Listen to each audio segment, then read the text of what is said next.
Welcome to our channel. Today we how to authenticate with Shopify Payments for fraud protection, detailed guide step by step clearly. To authenticate with Shopify Payments for fraud protection, begin by logging into your Shopify admin panel. Navigate to the settings option located at the bottom left of your admin dashboard. From the settings menu, click on Payments. In the Payments section, find the Shopify Payments area and click on Manage. Scroll down to the Fraud Prevention section. Enable the fraud protection features available for your store. Next, check any additional options for customer verification, such as require CDV during checkout. Configure your settings to fit your business model while maximizing security.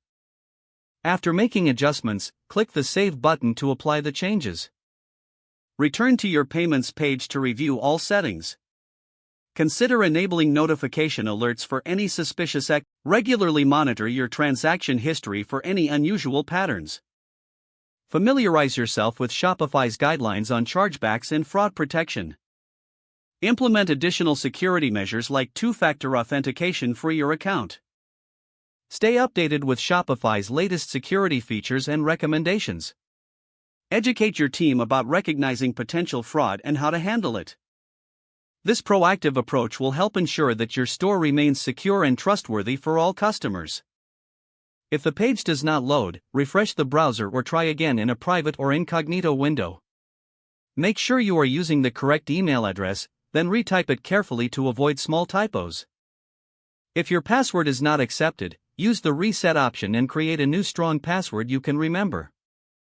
Check your spam folder for verification or security emails, then complete any requested confirmation steps.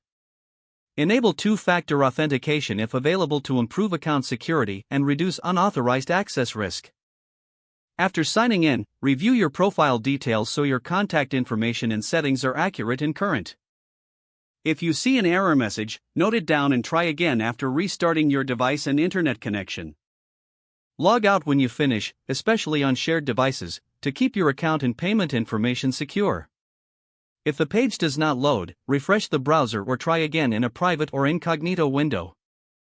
Make sure you are using the correct email address, then retype it carefully to avoid small typos. If your password is not accepted, use the reset option and create a new strong password you can remember. Check your spam folder for verification or security emails, then complete any requested confirmation steps. Don't forget to like this video and subscribe to our channel for more step-by-step tech guides.